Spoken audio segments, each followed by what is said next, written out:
Assalamualaikum warahmatullahi wabarakatuh.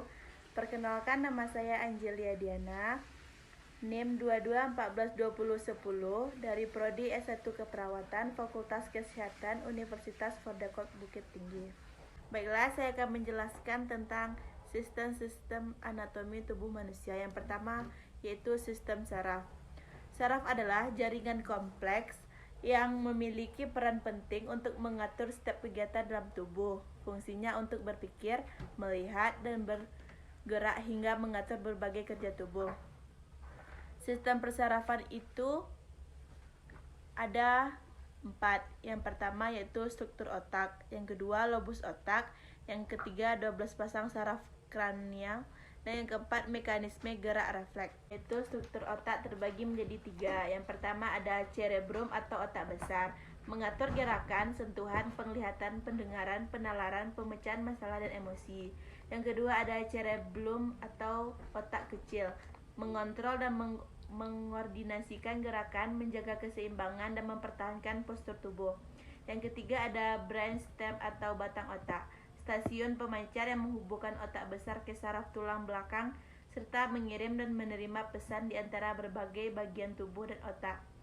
Pons, penggerak mata dan otak wajah, pendengaran dan keseimbangan, medula spinal cord. Selanjutnya ada lobus otak.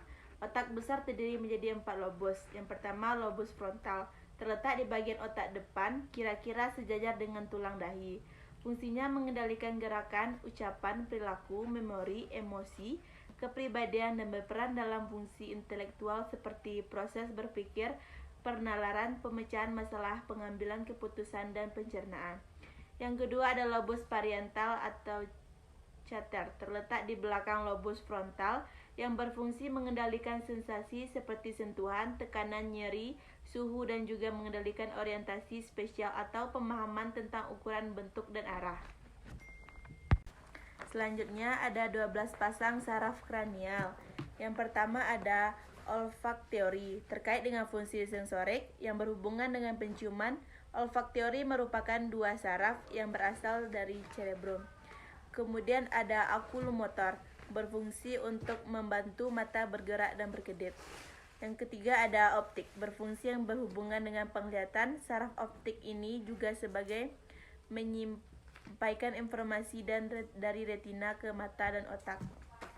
Selanjutnya ada tiokelear, saraf yang mengantar otak abilitus superior yang berperan untuk menggerakkan mata ke bawah serta keluar dan dalam.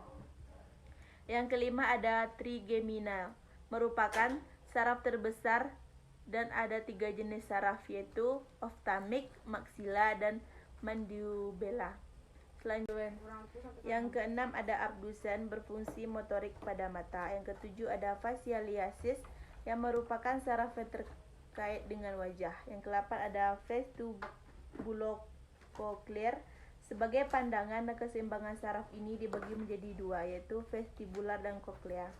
Yang ke-9 ada glossopharyngeal, berfungsi mengirim informasi sensorik dari luar dan rongga telinga tengah. Yang ke-10 ada saraf vagus, berfungsi pada sistem pusat. Selanjutnya ada rambut. Rambut muncul dari epidermis, berasal dari folikel rambut yang berada jauh dari bawah dermis. Tipe-tipe rambut halus tidak berpigmen terdapat pada bayi. Rambut kasar berpigmen mempunyai medula terdapat pada orang dewasa. Sistem integumen. Integumen berasal dari kata integuntum yang artinya penutup. Sistem integumen mengarah pada struktur kulit dan aksesorisnya merupakan sistem organ terbesar pada tubuh manusia. Aksesoris yang dimaksud yaitu kuku, rambut, dan kelenjar. Kulit dan aksesor merupakan sistem integumen yang berperan dalam pelindungan menyeluruh bagi tubuh. Kulit terbuat dari beberapa lapisan sel dan jaringan yang diikat oleh struktur tubuh jaringan ikat. Selanjutnya yaitu sistem pencernaan. Sistem pencernaan adalah proses yang dilakukan oleh sistem organ pencernaan untuk mengolah makanan agar dapat diserap nutrisinya dan diubah menjadi energi. Sistem pencernaan manusia terdiri dari organ pencernaan yaitu mulut, kerongkongan, lambung, usus alus, usus besar, dan anus. Kelenjar pencernaan yaitu kelenjar ludah, pankreas, hati, dan empedu. Pencernaan dibagi dua jenis, yaitu pencernaan secara mekanik, yaitu pemecahan makanan tanpa melibatkan enzim. Yang kedua, pencernaan secara kimiawi, yaitu pemecahan makanan dengan bantuan enzim. Sistem integumen. Integumen berasal dari kata integuntum yang artinya penutup. Sistem integumen mengarah pada struktur kulit dan aksesorisnya merupakan sistem organ terbesar pada tubuh manusia. Aksesoris yang dimaksud yaitu kuku, rambut, dan kelenjar. Kulit dan aksesor merupakan sistem integumen yang berperan dalam pelindungan menyeluruh bagi tubuh. Kulit terbuat dari beberapa lapisan sel dan jaringan yang diikat oleh struktur tubuh jaringan ikat. Selanjutnya yaitu sistem hematologi, sistem imun. Yang pertama ada darah. Darah merupakan transport tubuh. Darah berperan penting sebagai fluida yang membawa nutrisi ke seluruh bagian tubuh. Kemudian dilanjutkan pada proses ekskresi hasil metabolisme tersebut yang melibatkan bantuan organ-organ ekskresi seperti paru-paru, ginjal, dan kulit. Fungsi darah yaitu satu, penghantar oksigen dan nutrisi ke seluruh bagian tubuh dan jaringan. Yang kedua, pembentukan organ pembentukan darah. Yang ketiga, mengendalikan stabilitas suhu tubuh. Dan yang keempat, sebagai alat pertahanan tubuh untuk melawan infeksi. Dan yang kelima, pengangkut hasil metabolisme menuju ginjal dan hati. Yang keenam, pengangkut hormon yang diekskresikan. Yang kedua ada plasma darah, merupakan komponen terbentuknya pada whole blood yang memenuhi hampir separuh dari penyusunannya. Yang tersusun atas berbagai komponen meliputi air 92% dan 8% sisanya terdiri atas glukosa, lemak, protein, vitamin, hormon, enzim, antibodi, karbodioksida, dan mineral lainnya. Pada plasma darah, protein yang terkandung pada umumnya terdiri atas protein albino, globulin, dan fibrinogen. Namun beberapa penelitian terkini menunjukkan bahwa di dalam plasma darah sendiri setidaknya mengandung lebih dari 500 protein yang dimungkinkan berasal dari proses metabolisme. Fungsi plasma darah yang pertama, membantu mengangkut nutrisi, elektrolit, hormon, dan zat penting lainnya ke seluruh tubuh. Yang ketiga, sel darah merah atau eritrosit berfungsi untuk membentuk oksihemoglobin dan bersama aliran darah oksihemoglobin beredar ke seluruh tubuh. Gangguan pada sel darah merah, anemia, talasemia, dan polisetemia.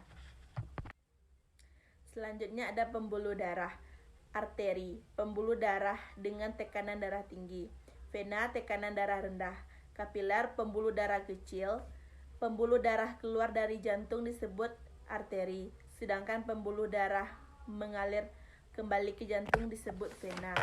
Pembuluh darah sistematik disebut juga dengan aorta. Dicenos terbagi dua, yaitu part thoracalis dan part abdominalis.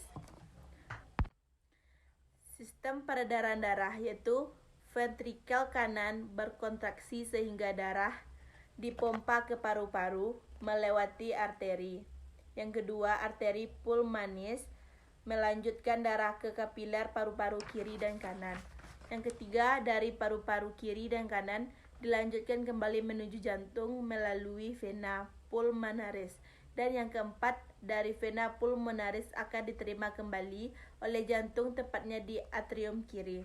Dan yang kelima, dari atrium kiri akan dilanjutkan ke vertikal kiri. Yang keenam, kemudian vertikal kiri memompa darah ke seluruh tubuh pada bagian superior anterior. Selanjutnya kita masuk ke bagian otot.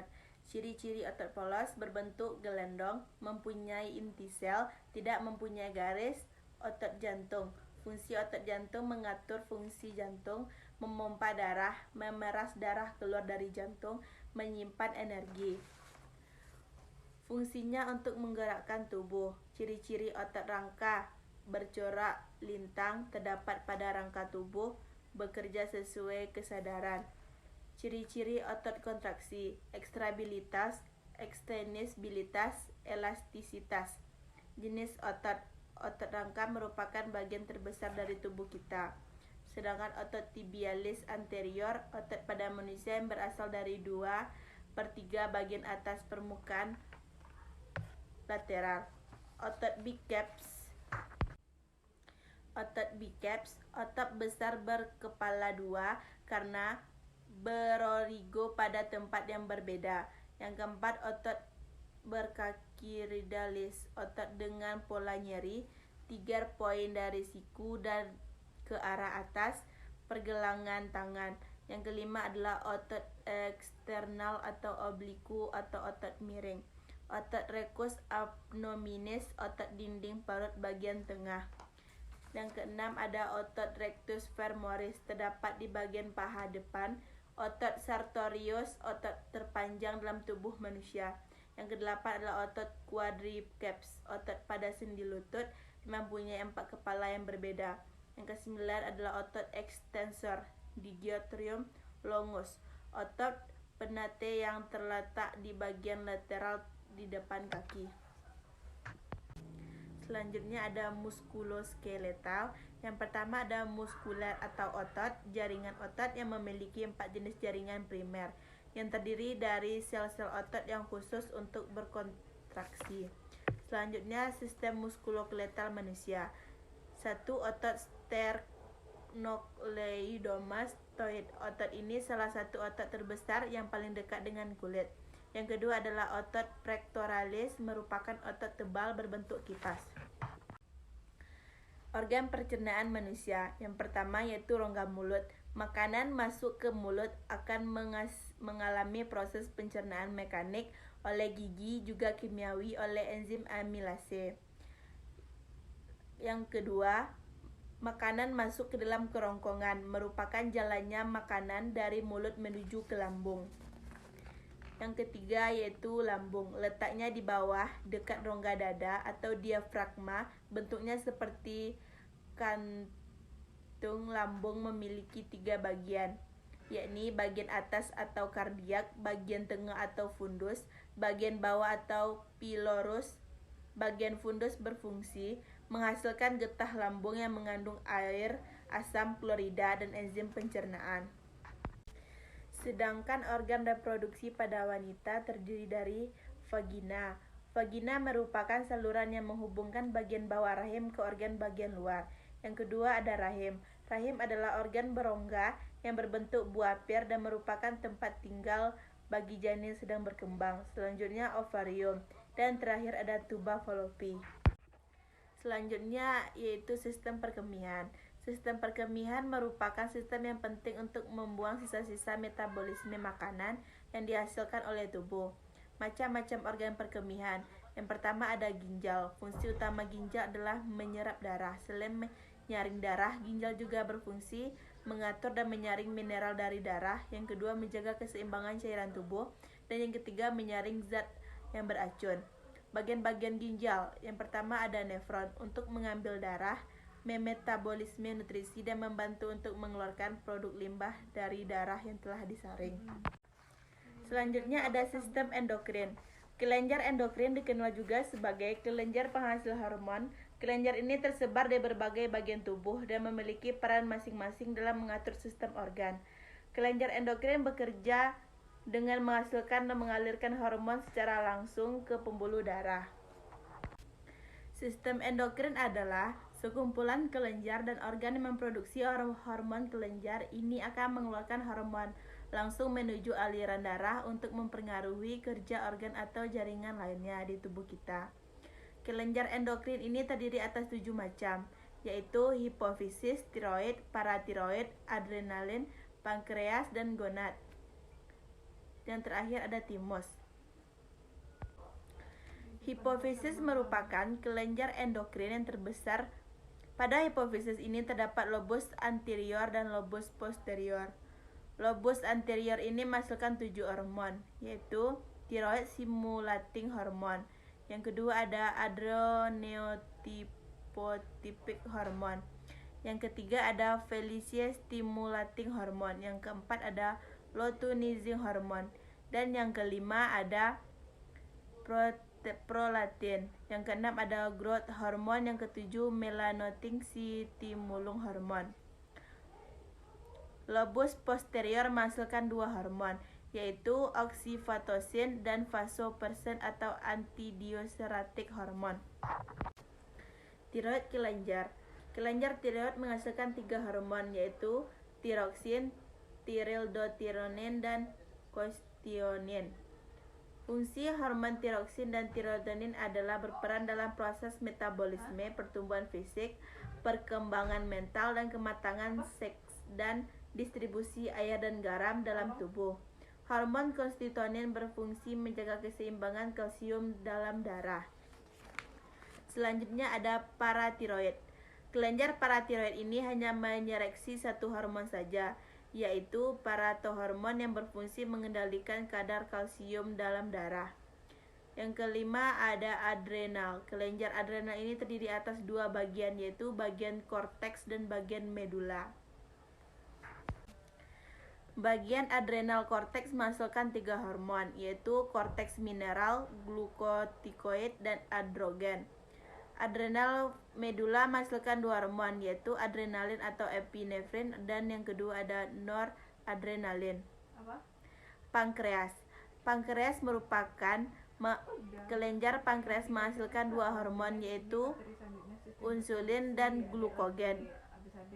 Kelainan pada kelenjar ini dapat mengakibatkan penyakit diabetes dan mellitus. Selanjutnya yaitu usus halus, berada di antara lambung dan usus besar, terdiri dari duodenum, jejunum, dan ileum. Duodenum memulai proses memecah makanan menjadi komponen-komponen tubuh dapat digunakan. Jejunum menyalurkan makanan yang sudah dicerna dari lambung menuju duodenum. Ileum menyerap makanan menggunakan jaringan villi-villi. Usus besar terdiri atas ascendens, transversum, descendens, dan sigmoid. Usus besar berfungsi untuk mengatur kadar air, sisa makanan, dan endapan bakteri. Rektum atau anus. Rektum sebuah ruangan yang berasal dari ujung usus besar berakhir di anus. Anus yaitu lubang di ujung saluran pencernaan di mana tempat pengeluaran kotoran. Sekian materi dari saya. Jika ada banyak kesalahan, saya mohon maaf. Saya ucapkan terima kasih. Assalamualaikum warahmatullahi wabarakatuh.